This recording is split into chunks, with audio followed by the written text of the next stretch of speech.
je prends du sang au patient, une prise de sang simple, je centrifuge, je récupère la partie du plasma riche en plaquettes, PRP, plasma riche plaquettes, et je réinjecte dans la zone lésionnelle ce concentré plaquettaire, et dans le site d'injection, les plaquettes vont stimuler la fabrication de facteurs de croissance de cellules souches. Actuellement, et c'est tout le sens aussi de notre travail, les injections de PRP s'associent à un guidage échographique. Le temps, c'est un temps qui est relativement raisonnable en termes de durée, puisque c'est le temps de toute la procédure. Je vous prends du sang, ce sang je centrifuse, j'injecte sous guidage échographique. Et ce temps-là, c'est un temps qui dure à peu près une vingtaine de minutes.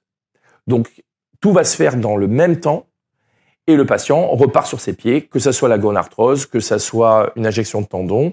De moins en moins, on l'immobilise. On demande au patient de se reposer quelques jours après l'injection parce que l'action des facteurs de croissance est très importante dans les premières 48 heures. En tout cas, le relargage des facteurs de croissance est très important dans les premières 48 heures.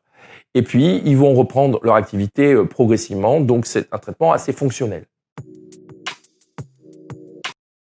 Alors, pourquoi ça pourrait être douloureux? Parce qu'on ne peut pas utiliser les anesthésiques locaux. Malheureusement, pour des questions biochimiques, d'agrégation plaquettaire, c'est un peu technique. En tout cas, les anesthésiques locaux dénaturent la qualité du PRP.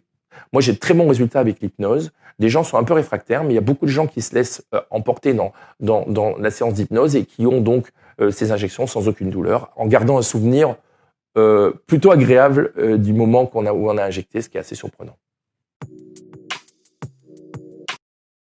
On utilise des kits d'extraction du sang qui sont stériles, qui sont avec des brevets, qui sont extrêmement pointus et technologiques, qui ont un coût. Ce coût est incompressible. Et puis, évidemment que nous, on a des coûts inhérents à notre pratique, les infirmières, le matériel, les locaux, notre savoir-faire. Et donc, actuellement, on peut imaginer qu'une injection de PRP coûte aux alentours de 300 €. De plus en plus, les médecins généralistes nous envoient des patients pour injection de PRP. Mais actuellement, ce qui est très important pour nous et qui est non négligeable, c'est que c'est le bouche à oreille. C'est les patients, les sportifs qui nous envoient des amis, des connaissances, des collègues en disant « Moi, j'ai été guéri, vas-y, va faire une injection de PRP ».